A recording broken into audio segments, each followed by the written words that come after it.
Om Shanti. Today the subject is deepening yoga. And one of the things that some of us older BKs have been doing is getting together in little conversation groups to think about the very depth of the very simple concepts that we work with. And of course, one of them is yoga. So one important question to consider, but not to give an off-the-cuff answer to, is what exactly is yoga? And you already know the off-the-cuff answers, so there's no need to give them. But behind those answers, going deeper, what really is yoga? We have many photographs of Brahma Baba in yoga. And we have paintings of Brahma Baba. So behind me is a painting of Brahma Baba, but then we also have photos of Brahma Baba. And so the photos we can perhaps look at very carefully to try to see from his face, what is he doing? Right? And why do we have Brahma Baba? Not very long ago, I was visiting a place where they were teaching Hatha Yoga, and I observed that they had always two people. One of them was explaining what the different poses were and how to do them, and then the other one was demonstrating it. And I think that we also have this with Shiv Baba explaining everything and Brahma Baba demonstrating everything. And if you just have an explanation but you don't have a demonstration, then you can't understand.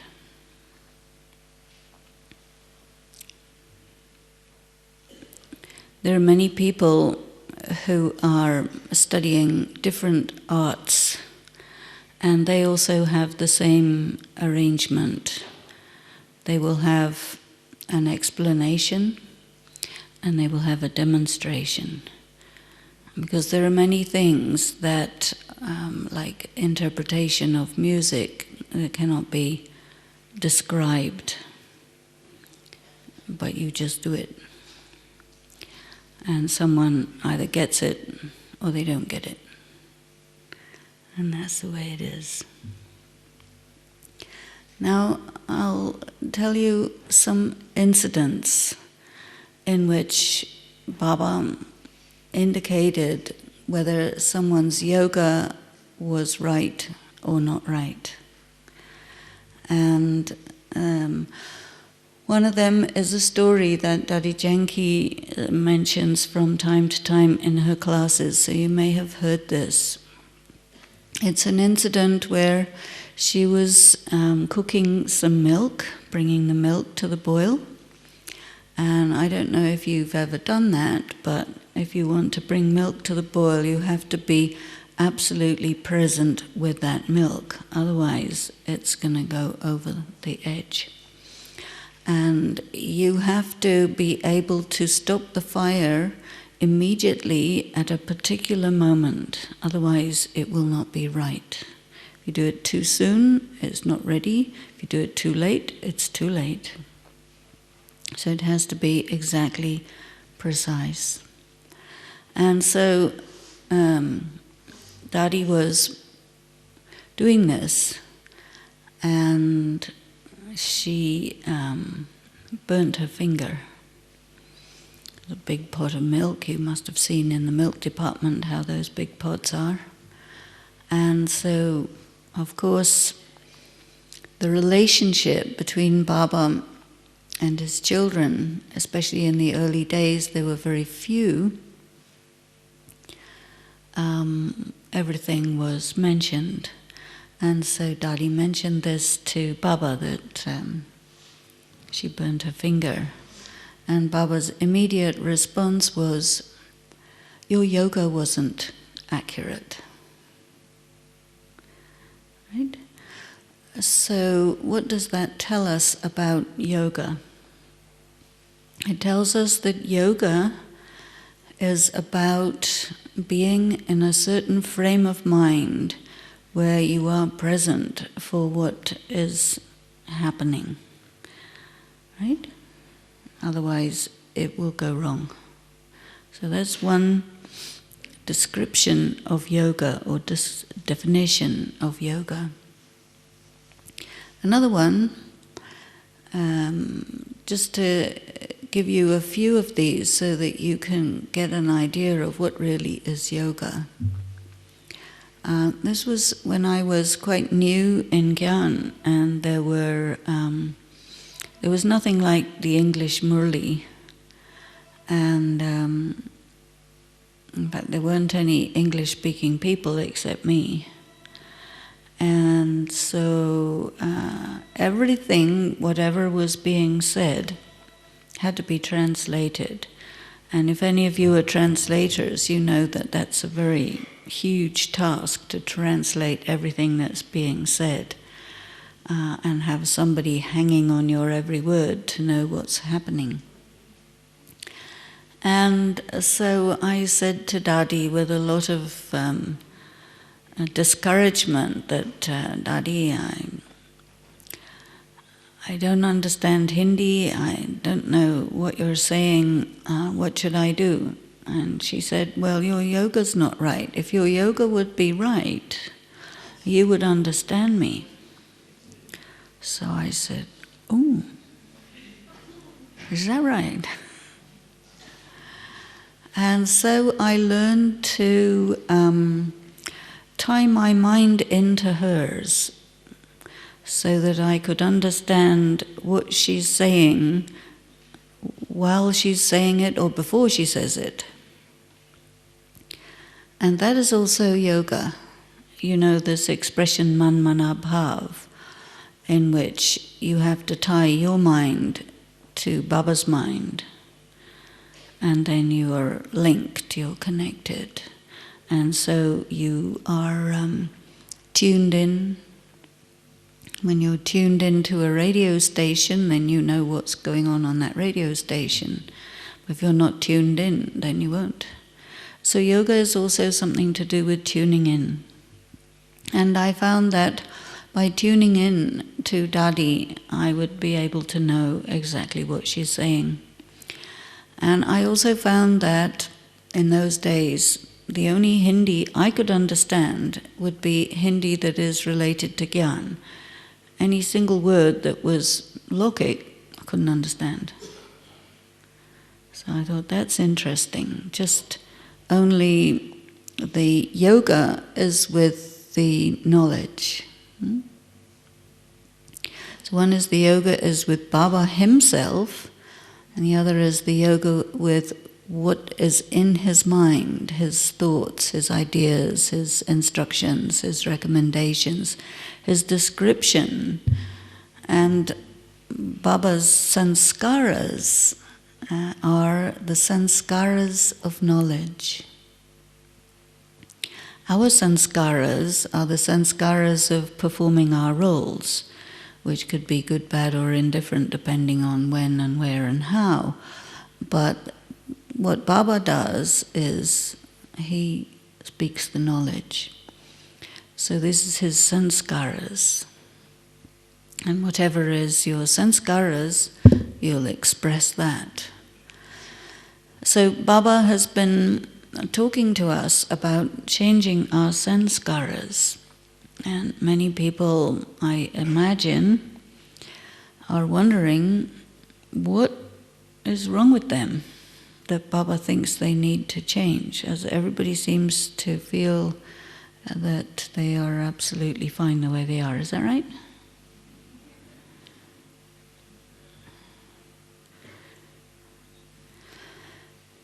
If you really pinpoint something that needs to be changed, you'll find that's quite difficult, isn't it? And even if you do pinpoint it, like for example, I was talking with somebody who said, they were visiting Brahma Kumaris, and so what did you take from your visit here? So one of the things was, well, I think it's a good idea for me to try and give up my anger. But I want to do it without yoga and without God, just by myself. So I said, well, that'll be difficult. And my actual opinion is that that'll be impossible. Because there's something about yoga with Baba that makes change possible. And that anytime anybody wants to change without Baba or without yoga, can't be done. And so there's something very, very transformative about actually having yoga. So Baba says, connect yourself in yoga with me. So when you're wanting to be connected with Baba, first thing is you have to be on the same level as Baba. And his level is the soul world, the seed form, the incorporeal state, ever pure, detached, unaffected by any of the performances of his children. And so if we are in our ordinary consciousness or body consciousness, and we will not be able to establish ourselves in yoga with Baba, because we will be on the material level and he is on the spiritual level, and you can't make that connection between those two. And so yoga has to begin with the soul consciousness. And so then you have to think, what is a soul? What is a soul? You say, it's mind, intellect, sanskaras. Well, it's not. A soul has mind, intellect, sanskaras, but what is it? Yeah? What is a soul? It's a what, and then it's a who. And which soul am I? What kind of soul am I? There are categories of souls. How do you become detached from your mind, intellect, and sanskaras? Because after all, Baba has suggested that what we need to do is to donate our mind, intellect, sanskaras, along with our body, mind, and wealth. Our thoughts, words, and actions. All that has to be donated or renounced. So then if you don't have a mind and you don't have an intellect and you don't have any sanskaras, what's left? It's something very, very subtle. You must have heard this expression from Daddy Janki many times, and we have Sister Marge in the gathering here, and she had done a very beautiful dance presentation of this very famous instruction from Daddy Janki, which is, don't think, right? So now you must have grappled with that. Can you not think? Yes? No? In the different kinds of non-BK forms of meditation, they're always trying to bring the mind to a zero stage. And I have actually seen somebody doing that, but it takes years of practice. And even then, it's without sufficient information, and so ultimately it won't work. So what Baba has taught us, in order for us to reach the point stage, because this is the latest instruction, right? Be absolutely still. And if you think of this word shanti, it means silence, as well as peace, as well as stillness. So to bring your mind to a point of absolute stillness, and the mind is very, very, very subtle, and that's still gross in comparison with the soul. So the soul is very, very, very, very subtle, which means that Shiv Baba is very, very, very, very subtle as well. So you have a very, very subtle point of light, which is you, needing to become absolutely still in order to come out of time and space and make contact with the tiny, tiny point of Shiv Baba, who is still and who is perpetually out of time and space. Do you see what I'm saying? It's not so easy, Raj Yoga. We say it's easy, Raj Yoga. And there was one brother who came to me once in great despair. He said, "Sister, what is easy about easy Raj Yoga?" And I sympathized with him. I said, it's publicity, you know. Easy Raj Yoga. It's not so easy, you know. I mean, it's easy when you know how, perhaps.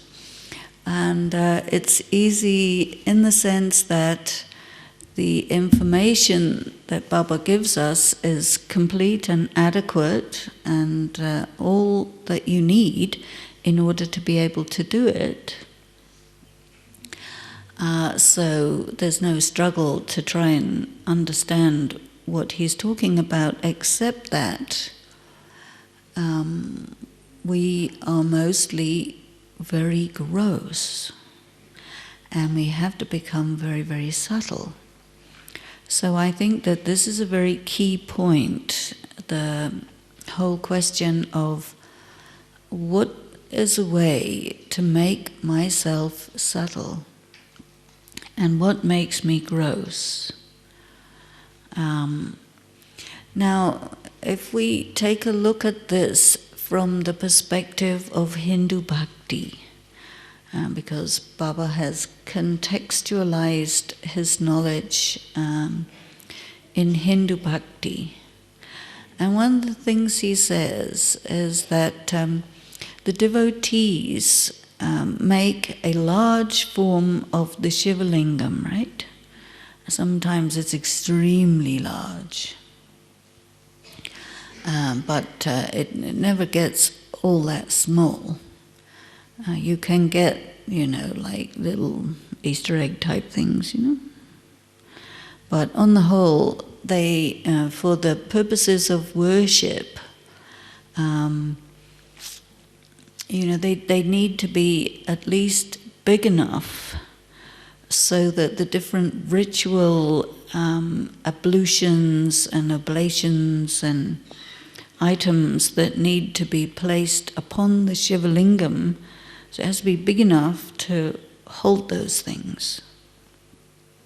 And so what happens with the development of rituals is that the consciousness lost the ability to conceptualize non-material items.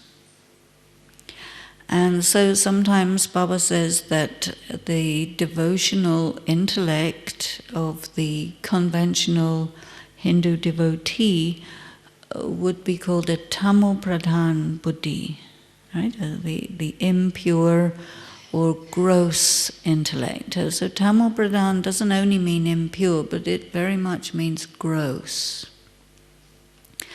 And yoga is very, very subtle.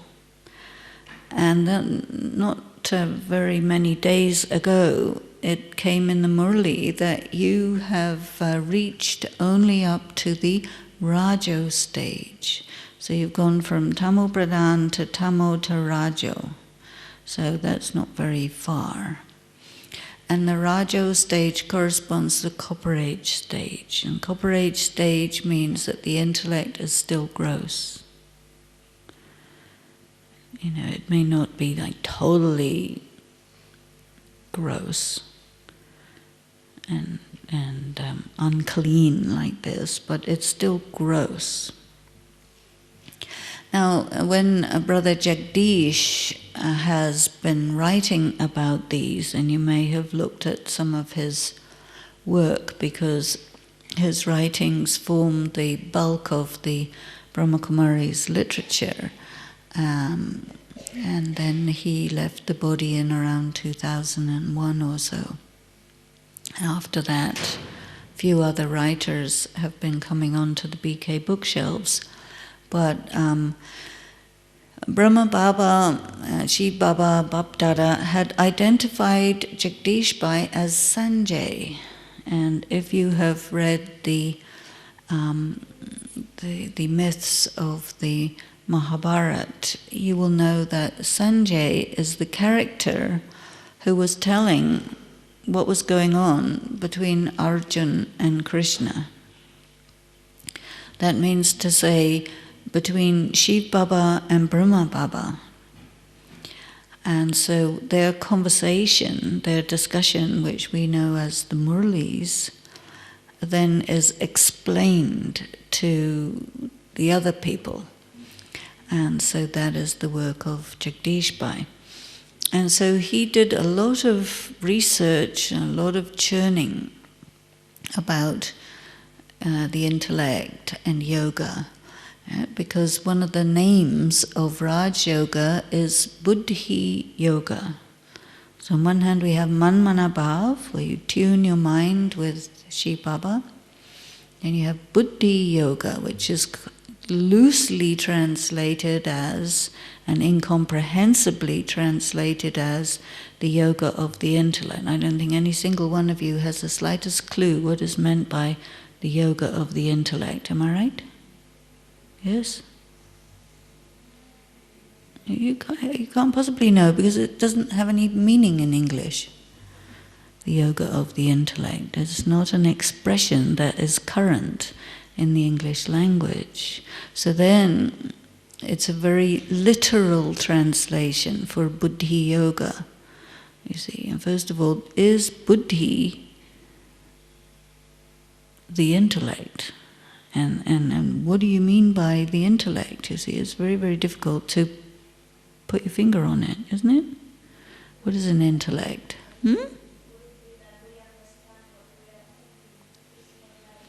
I am questioning your ability to process these words without a lot of description. Because this term, yoga of the intellect, is a BK word, which you will not find anywhere else except in BK Murlis.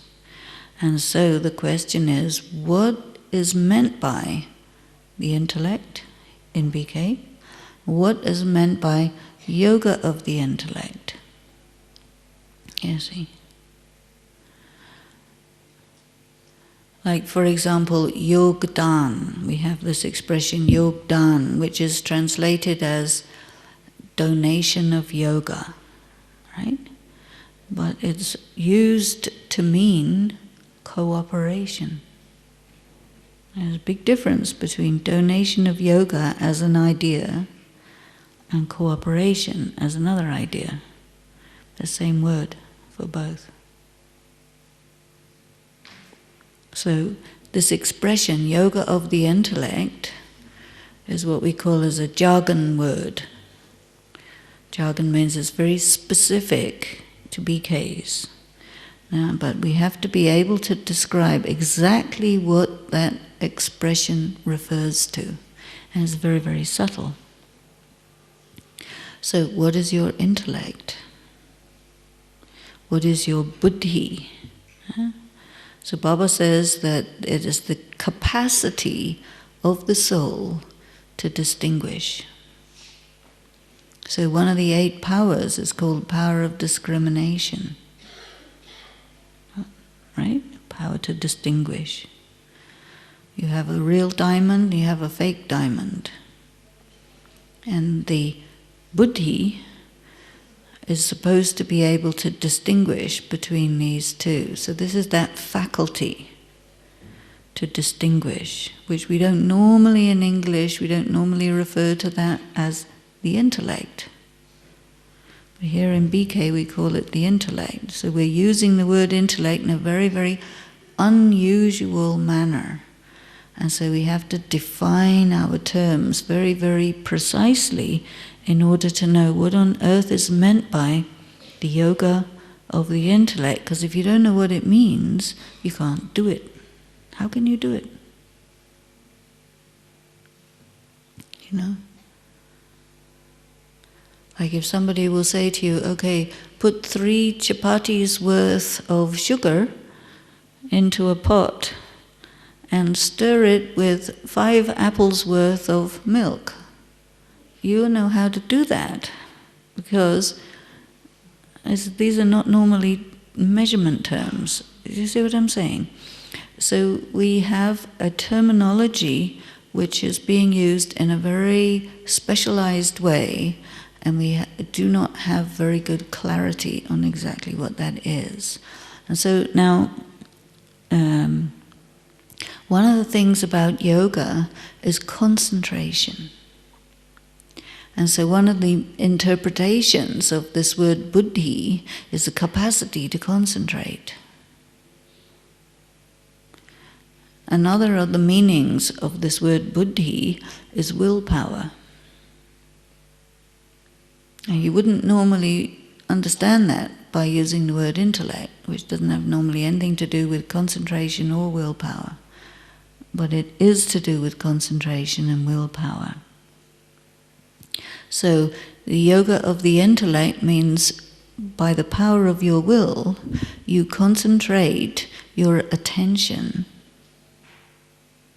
So the buddhi is your attention, as opposed to your intellect. Because we don't know what an intellect is in English. We say so-and-so has a good intellect. It means they can process ideas.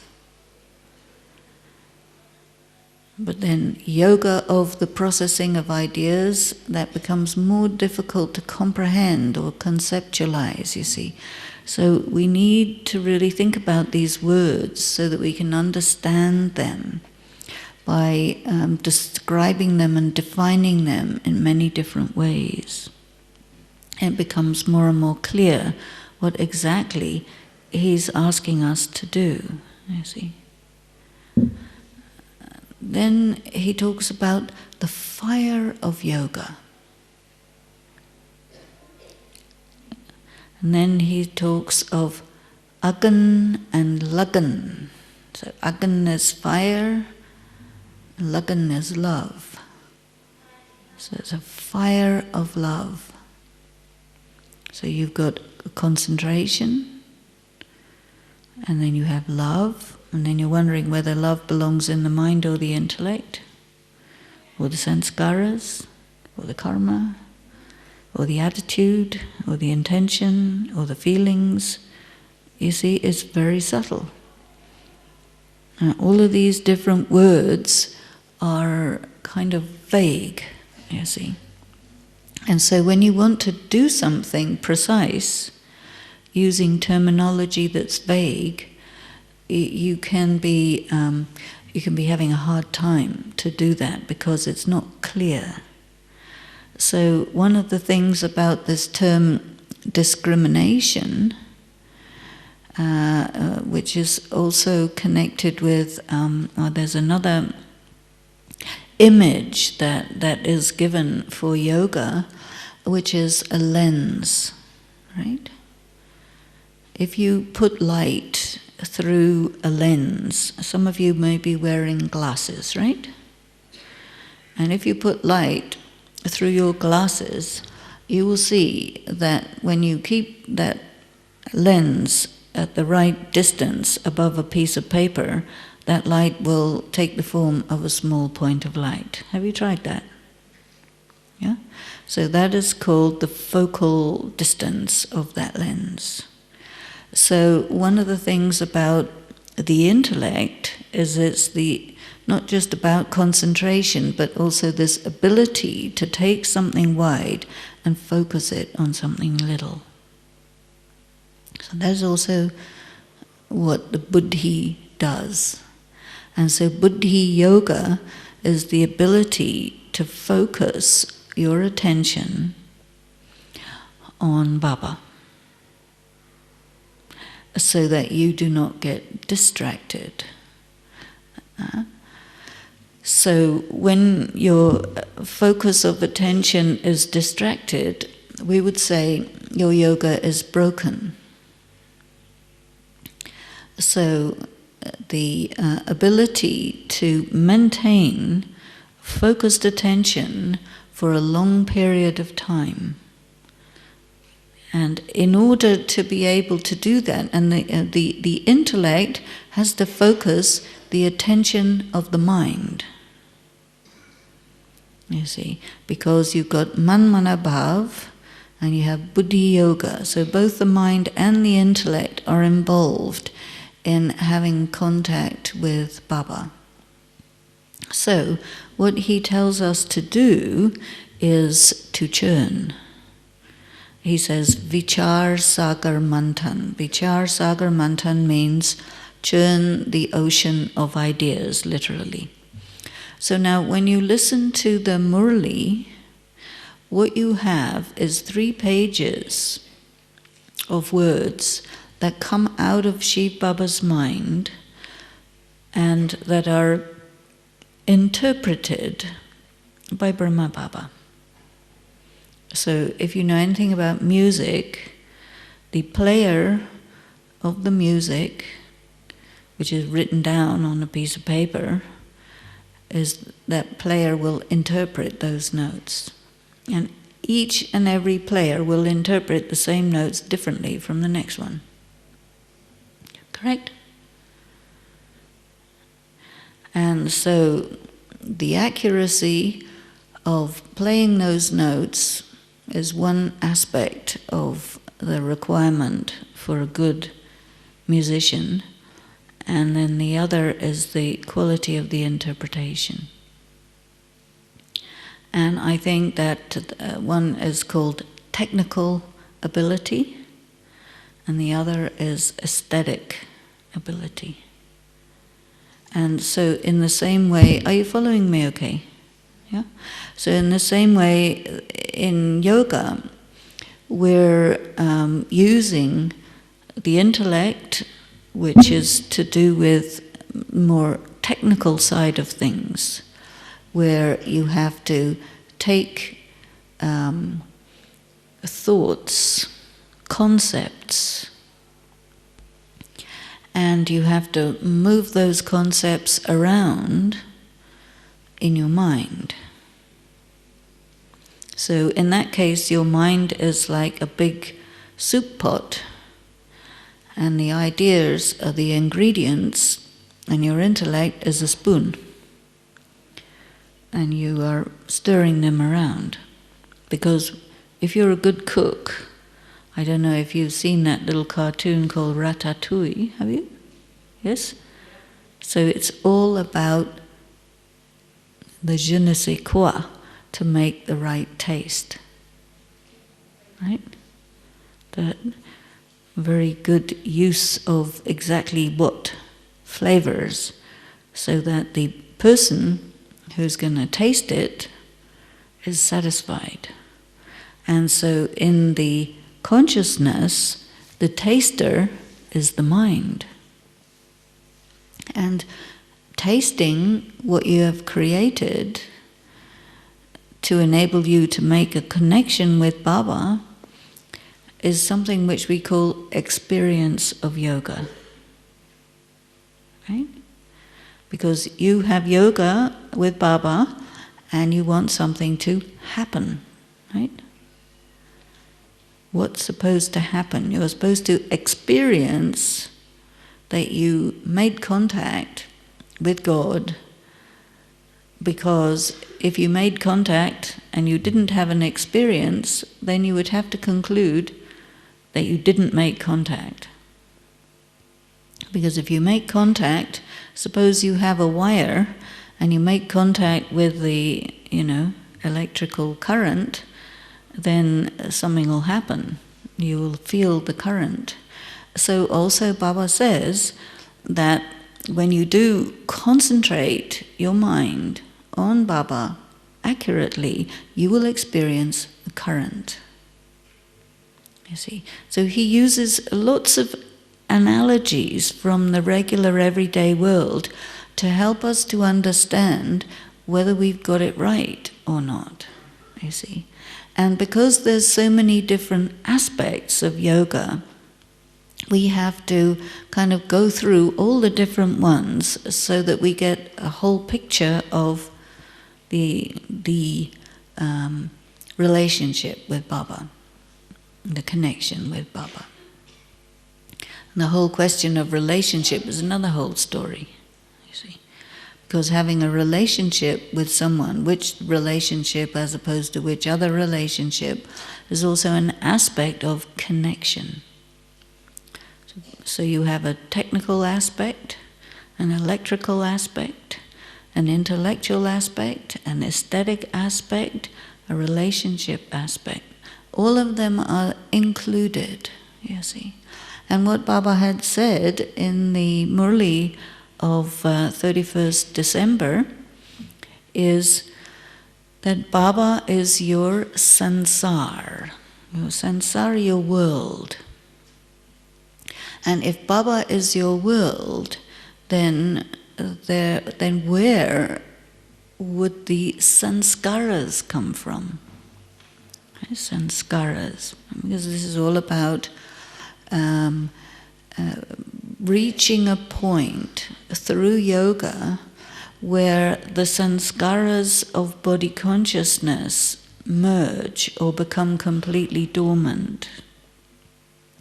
And that this contact with Baba causes your divine, godlike attributes or sanskaras to be indistinguishable from Baba. So you cannot become God, but you're supposed to become like God. But if you don't know what God is like, how are you going to do that? You see? So it's a very, very tricky thing, actually. So I hope I'm not making this too difficult. Is it okay? Are you following me all right? And of course, we have been doing this for years and years and years, right? And some people have been doing it for double the number of years that I've been doing it. You see, and we all are thinking about this in a way, going back to square one or going back to the drawing board many times.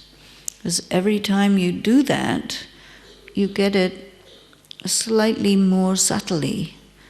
And so even if you find yourself struggling to figure out what on earth is this thing called Raj Yoga, it's absolutely fine, because each and every time you sit and think about it, it becomes microscopically clearer in your mind.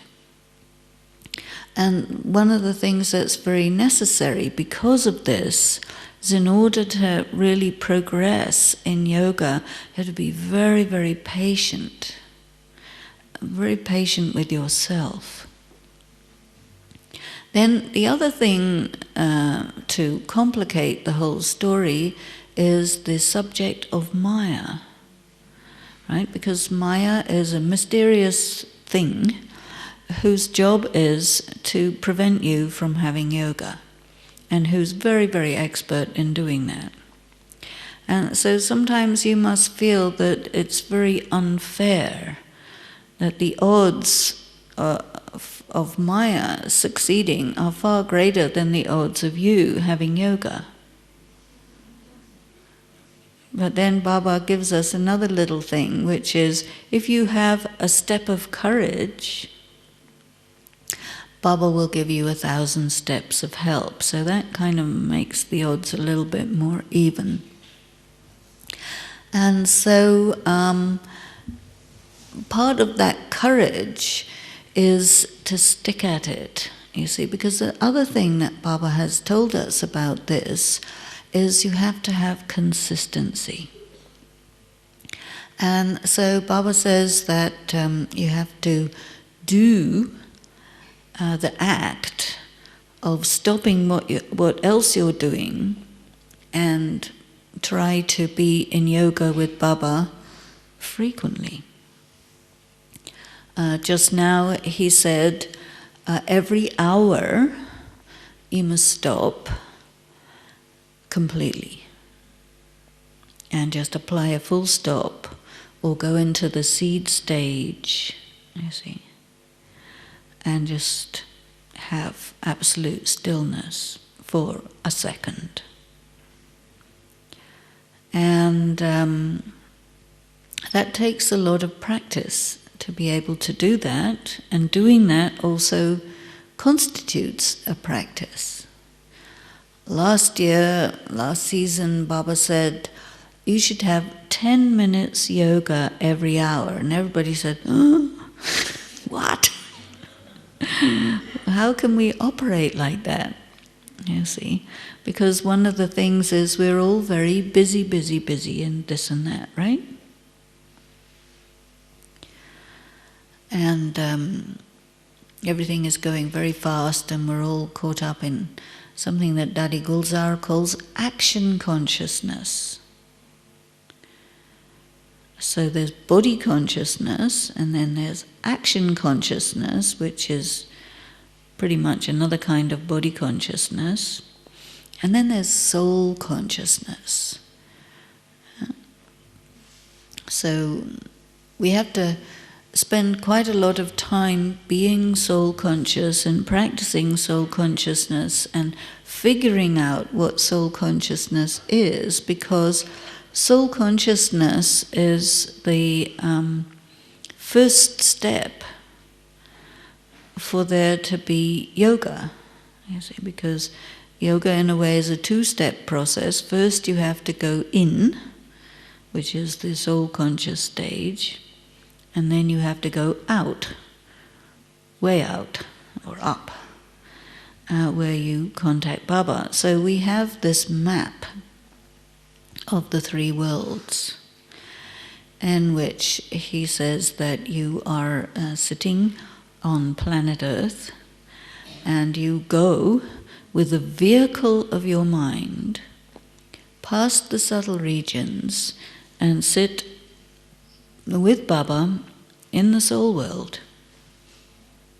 And even when Brahma Baba was being the vehicle of Shiv Baba, and Shiv Baba was telling the brothers and sisters to remember him, he said, though I am here in front of you, don't remember me here, remember me there. You see. So then comes the thought, can you remember him where he isn't at that moment? Because he says, remember me there. Don't remember me here. I come here to talk to you, to tell you to remember me there. Oops, there. You know, so that's very subtle also. Because you have to be able to understand that the one who is out of time and space comes into time and space to tell you to go out of time and space and join him out of time and space in your original spaceless, timeless condition with him. And the reason we have to do it here is because when you're there in the soul world, you won't be able to do it. You can only be in the soul world when you're here on the earth consciously. Do you understand? That's a tricky thing. Because your consciousness is only conscious when you're in a body. And the problem is, when your consciousness is in a body, it becomes body conscious. But you have to be in a body and soul conscious. Can you follow this all right?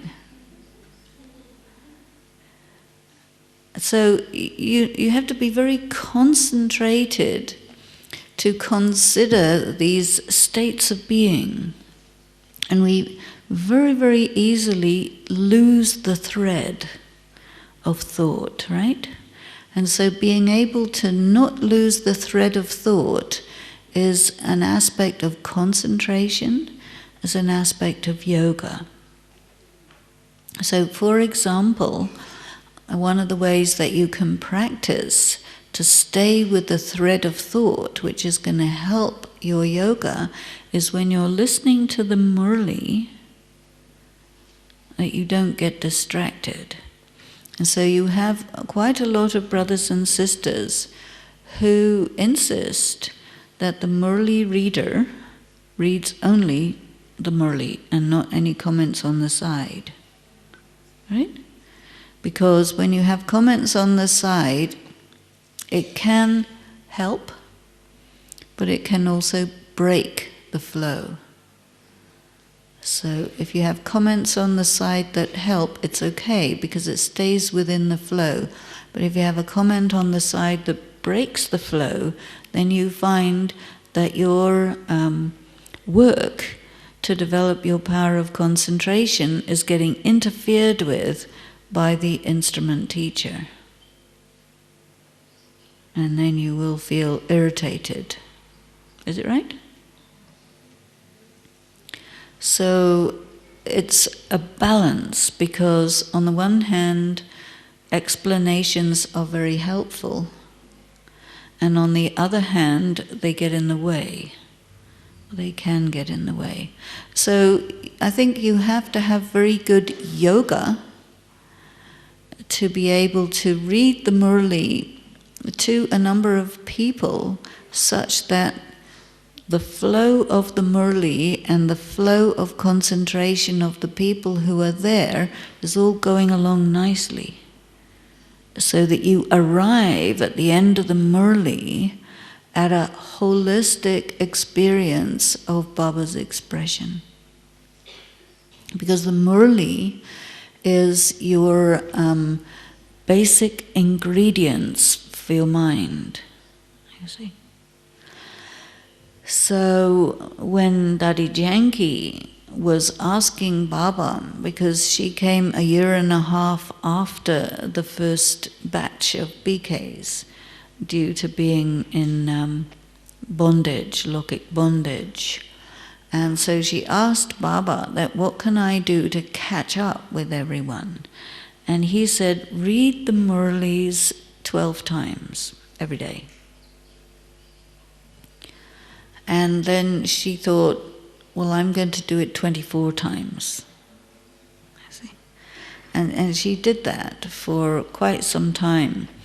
And due to this practice, she has a very, very good capacity for churning.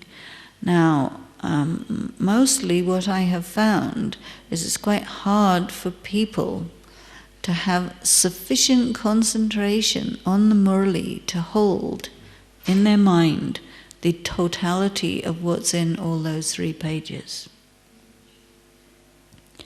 And if you read the murli many times, the first time you read it, you get a superficial experience of it. And then you read it again, where you note more deeply the points that you noted initially as being points that are particularly interesting to you on that particular day. Am I right? And then you read it another time, and you begin to find that the murli is such a phenomenal thing that it has levels, and the more times you read it, the more your ability is developed to penetrate deeper into those levels. And so if you read a Murli very many times, then you can actually grasp what's known as, in BK language, the soul of the Murli. Have you heard this expression before? The soul of the Murli. There is such a thing as a soul of the Murli. So the soul is the essence, isn't it? And so if you can grasp that essential core of even one Murli, then this is enough to establish you in good yoga. Because the words of the Murli are coming directly out of Shiv Baba's mind. And they have been interpreted by Brahma Baba, who has been identified as the guaranteed person who succeeds. Yeah, because Baba's place has been fixed as the number one successful BK. Well, he's just B, he's not BK, right? But Brahma Baba and Mama are guaranteed to succeed, which means that the demonstration that they give, or the interpretation that they offer of the Murli, is guaranteed by Shiv Baba to be correct. Therefore, we have two sources to help us. One is what Shiv Baba says, and the other is how Brahma Baba interprets it. And then, not very long ago, somebody said, well, we didn't see Brahma Baba. And he said, well, but you saw Dadi Prakashmani. And so Dadi Prakashmani has also been given the guarantee that she has become karmatit. And so whatever is her interpretation, that is also guaranteed to be right, you see. So you have these demonstrators, as well as you have the Murli, which is the verbal description. And so if you have that in your mind, and you're able to spend an hour a day when you're listening to the Murli, if you can actually, and this is something Baba had told once, that if you can actually experience and become the embodiment of each point as it goes from point to point, that means you have to be very concentrated and you can't miss any of it. It means you can't be distracted. And I found that usually there's about 300 points in each Murli. So that means that you can adopt 300 different mental poses in that hour, or an hour and a half, whatever it is that it takes to go through the Murli. See? That is sufficient to enable you to be in good yoga and then perform during the rest of the day.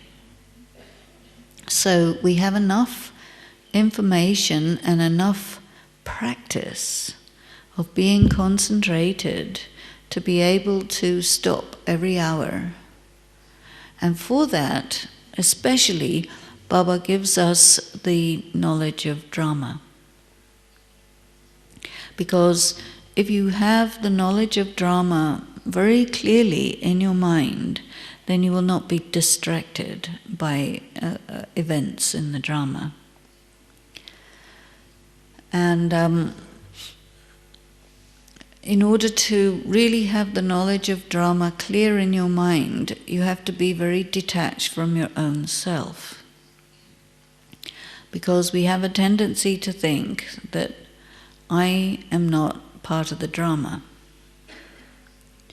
And so we think all the other things are drama, but I am somehow excluded from the drama. No. My mind, intellect, sanskaras, my production, my performance is also included in the drama. So I have to be able to be detached from myself in order to really apply the knowledge of drama. Because if you make a mistake, in your own mind you think this is a mistake, then you'll be affected by that. And you will feel bad, I made this mistake. And you'll feel worse if somebody saw you make a mistake and maybe even talked about it and made it a public matter. Right? So we have to be very, very conscious of the drama of our own performance, so that anything we do, if it's good, fine. If it's bad, fine. We are really in that, what Baba said in the Murli of yesterday, that state of equilibrium. I know in the English Murli they wrote the word equanimity, which is a very good word, but there's also the word equilibrium, which is different. And we're going to have a traffic control, so let's think about equanimity and equilibrium. So to keep oneself in this very concentrated stage where you perceive all the external things and even the internal activities of the mind that are not what you decided to think, this is all drama. And in order for us to be able to stay concentrated in a state of equilibrium and equanimity, we need to be emotion-free. Emotion-free. So if you think about the vices, they can also be described as negative emotions. And if you think about the virtues, they would not be emotions, they would be something else. You may want to distinguish between negative emotions on one side and then pure feelings on the other side. So what I find myself doing is keeping the word emotion along with negative and the word feeling along with pure, and then you've got two ends of a spectrum. And if you are experiencing any kind of negative emotion, then you're not going to be concentrated in soul consciousness or connected with Baba. But if you're in pure feelings, you are going to be able to be concentrated in soul consciousness and connected with Baba. So this is why I think that we have to become emotion-free. And that also means anxiety-free. So a lot of people have a lot of anxieties, which can be very low-grade anxieties. And so when you have any of that, then Maya has got you. So while you're in the business of being in the body and living through the 24 hours, Baba has told us many, many things about the good way to do that. And to, use the consciousness of our titles, or to use the powers, or to use the knowledge of drama, or to, fulfill the implications of your responsibilities as an instrument, so that you can do all the things that need to be done and still be connected with Baba. So Baba has also said that we can be in the combined form. You see this expression of Shiv Shakti. So the Shakti and Shiva. So when you are in yoga with Baba, you're in the combined form. Baba has also said that Baba is always with you. So if you are in relationship with Baba, then you can be in the combined form. If you are alone, then Maya will combine with you. So he says, be in relationship with Baba while you are doing various things, so that you're doing the things in some or another stage of remembrance of Baba. Especially, when you're cooking, cook in Baba's remembrance, eat in Baba's remembrance, drive your car in Baba's remembrance, talk to people in Baba's remembrance, observe the scenes of the drama with detachment in Baba's remembrance. Whenever you experience big challenges, what support system do you need from Baba? Do you need the support system of a companion, of a parent, of a guide, of a friend? Whatever support system you need when you're facing different things, that relationship with Baba takes that form. And then you are empowered by this combination of yourself and Baba in the face of this or that scene in the drama. And even Baba had told us quite clearly, when you are told something that is very insulting, you have to take that thing and change it into something helpful by the time it reaches your soul. So you have to be fast for that, because the speed of someone's words, the speed of sound, is quite fast, right? When somebody says something to you, it'll reach you pretty much instantly. But between it coming out of their mouth and into your ear, you have to change it. So it's very, very fast. Do you see what I'm saying? So you have to have a lot of practice of taking things in a way that is profitable for you. That means your capacity to interpret the scenes of the drama so that they are beneficial for you is a very, very important skill. Because if you take something in the way that it is intended, then it may not be profitable for you. But if you take it the way you want it, then it will be profitable for you. And that's a choice. And that's called enlightened self-interest. So you position yourself as a person who, under Baba's instructions, has to take profit from whether something is good or bad, negative, positive, victory, defeat, whatever it happens to be. All these different pairs of opposites that were mentioned in the Murli on Sunday. Use your powers of yoga, your concentration, to be able to immediately identify something to your advantage, because then you will not have any waste thoughts. So having waste thought is optional, and interpreting the different scenes of drama to your personal profit is also optional, but it's recommended. So that for a Raj Yogi, you can say that everything is useful for me, where somebody else may say this is good or bad or whatnot.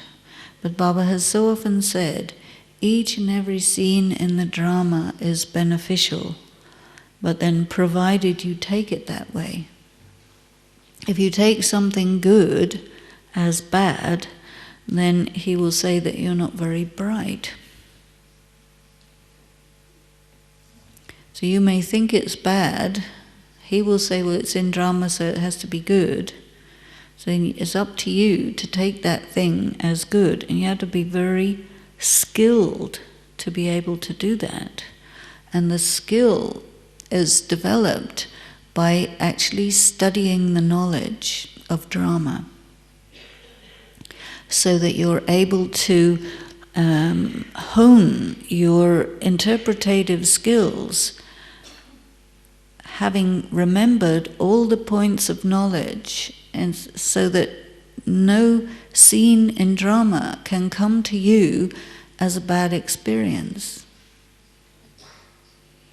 And whether the people of the world consider it good, bad, or whatever, that's them, that's Kali Yuga. But in Confluence Age, if your yoga is good, your skill to take different experiences from the world to your advantage, to your personal profit, is the sign of a very good student of this knowledge. You see, when everything is good, then where's the waste thought? You will say, yeah, this is very good because da-da-da-da-da, I can interpret it this way. And when something is good, you only really have one thought about it, which is, this is good. If you think that something is bad, you'll have 1,000 thoughts about it, that it's bad in this way, that way, the other way, and you're going to repeat it 1,000,000 times, you're going to tell everybody, you're going to embroider it, change it, this and that. And it drains a lot of energy, and it's optional. It's absolutely optional. So these are some of the different ways that you can really think about yoga and making it deep. I'd like to stop here in case if you have any questions or comments or something. Is it possible to have a microphone? And you might... does anybody have any question? Nobody has any question. Could you follow this okay? Because it's a quite complicated way that I was putting it. Could you? No? Yes? If you need some more clarification, don't hesitate to come and take the mic and give me your... Yeah, please, Harsha, yeah. You have to talk it on the mic.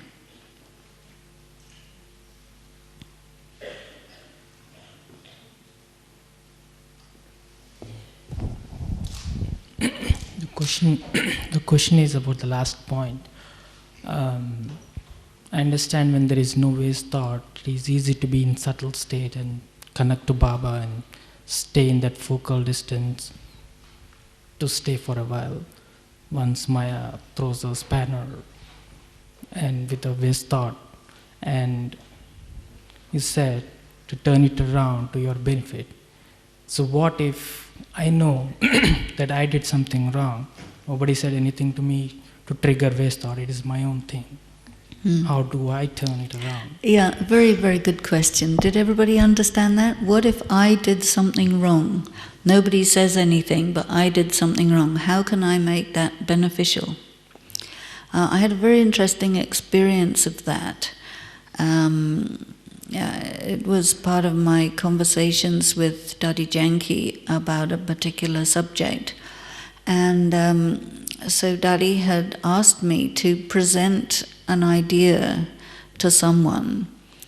And so I prepared it, wrote it, showed it to Dadi. She said, yeah, that's very good, very good, very good. And so then I presented it to that person. That person didn't like it at all. And took it quite badly. And so then they didn't say anything to me, but they mentioned to Dadi that, oh, you know, Denise did like this and like that and like the other, and that was very, very bad. And Dadi told me, oh, this person didn't like it at all. So I said, oh my God, you know, because Dadi says, yeah, this is right, you know, and this other person says, no, it's not. and really got quite distressed about it. So I thought, oh, maybe I did something bad to disturb this person to that extent.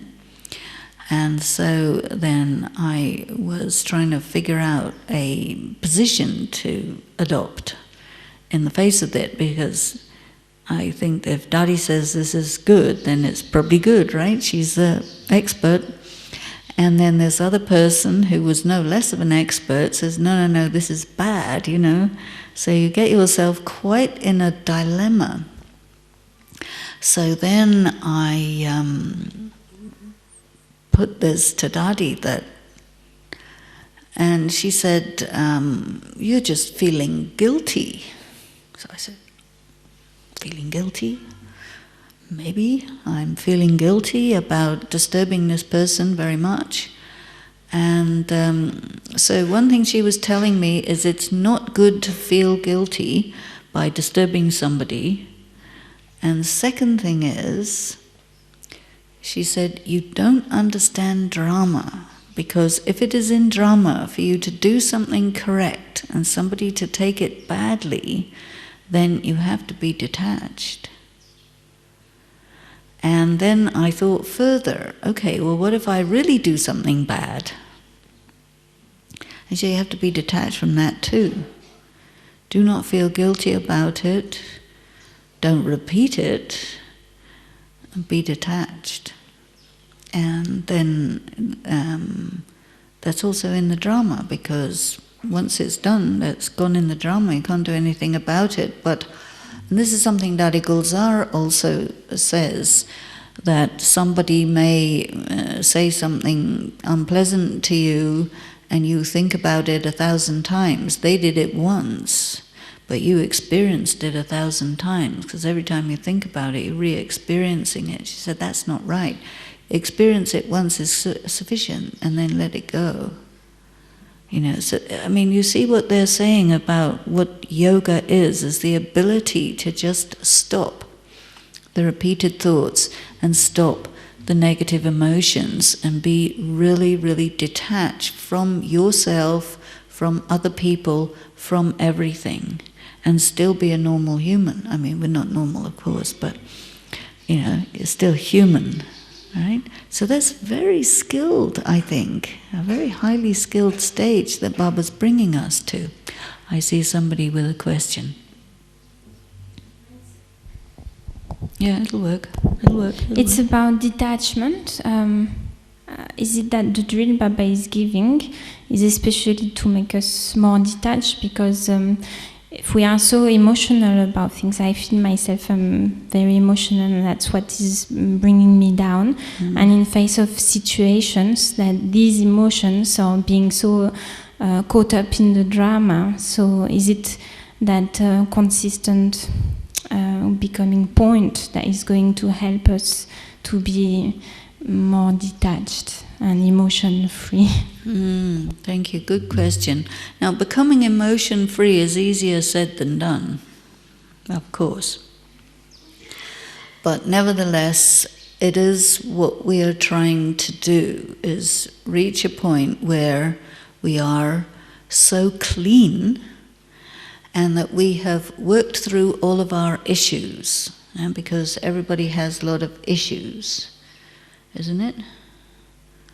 Things, I mean, say for example, on your body you have a bruise, right? If anything touches that bruise, it will hurt.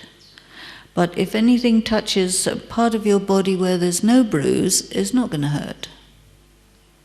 So your emotionality is related to areas where your bruises are getting touched.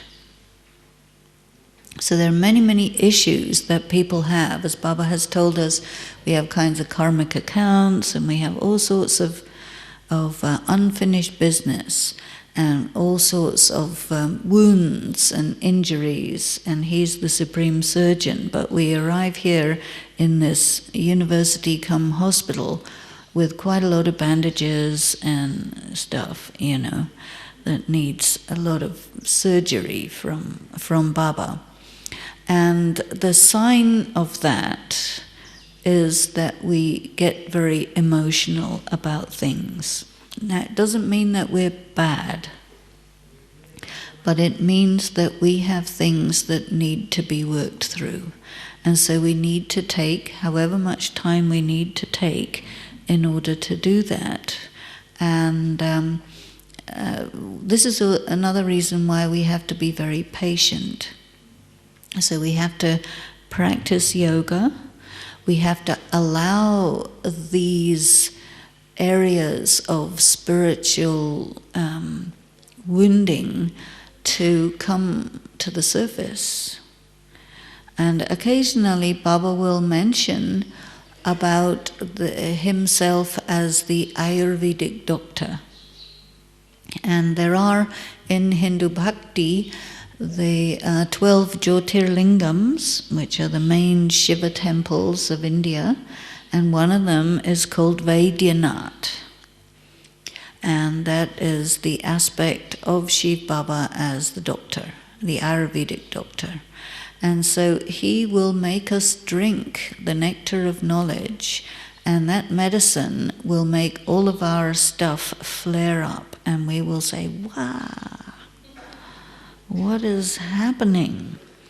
And sometimes, I haven't heard it lately, but there are a few Murlis in which he says that the Vaid, the Ayurvedic doctor, will give you medicine, and that medicine will make your illness flare and become much worse. But do not be afraid, because if there is a very deep wound in your soul, the medicine cannot operate on it until it comes to the surface. And so if you have all kinds of junk rising to the surface, which will take its expression in a lot of emotionality, don't worry about it. This is the medicine working, and it is going to work itself out of your system. And just keep going and do not worry about it. And you'll be fine, you know. Because the illness in the soul of many, many forms of, betrayal and oppression, suppression, repression, different varieties of things happen to people. You know, my personal opinion, this is just me, right? My journeying has told me that there are two kinds of sins. One is sins that you do to somebody, and then the other is the sin that somebody does to you. So when you do a sin to somebody, then you will pay for that in one form or another, and you will have to become free from that. And so Baba tells us, you know, karmic accounts have to be settled, you have to experience maybe some illness or some disaster of one sort or another, and then it's over. And once you've paid your debts, you've paid your debts. If you can do it with yoga, much better, but not everybody can. As far as I can see, everybody does lots and lots of yoga, and they still have to have all kinds of disasters as well. But the yoga gives you the ability to get through them more easily. And then there's the sins that somebody does to you, you see. And when somebody does a sin to you, you're still polluted by that thing, you see, because you got a wound, you got a scar. You see, and in order to become a deity, then that thing also has to come out, you see. So this is where the healing, the spiritual healing happens, which is part of Baba's process. And so if you're going through hell, keep going, because you can't get to heaven without going through hell. You know the cycle. That's what it shows us. And having reached the confluence age, we say to Baba, we want to be purified. And the purification of the self includes all of the bad things that we have seen and experienced and have happened to us and we got caught up in and so on and so forth. So there's a kind of a purging that happens, and so it will come out in lots of different ways, and being emotionally fragile is one of them. But keep going and you will become experienced and you'll be able to manage yourself better as time goes by. And this is a lifetime commitment, BK Raja. It's not 7 days. It's 7 days a week for the rest of your life. And I remember on the 3rd day of my 7-day course, I said, oh my God, how am I going to understand all this in 7 days? This is not possible. And then this flash of understanding came to me and says, Self, this is 7 days a week for the rest of your life, so get with the program. And yeah, it was an important realization. And of course, we don't know how long our life is going to go on for, but it's kind of good to be able to mature and grow up and go through the different stages of life and get into old age and still be processing everything and still be developing the yoga. And then, you become, by the end of it, you become a very useful human being, let alone an angel and a pujanya and all these 5 forms that Baba has been talking to us about. So keep going and you'll be fine. Okay, I have one clock that says 12:30 and the other one that says 25 past, but I think it's just about time for us to finish. Does anybody have another burning question? Okay, so let's have a couple of minutes of stillness and see how we do.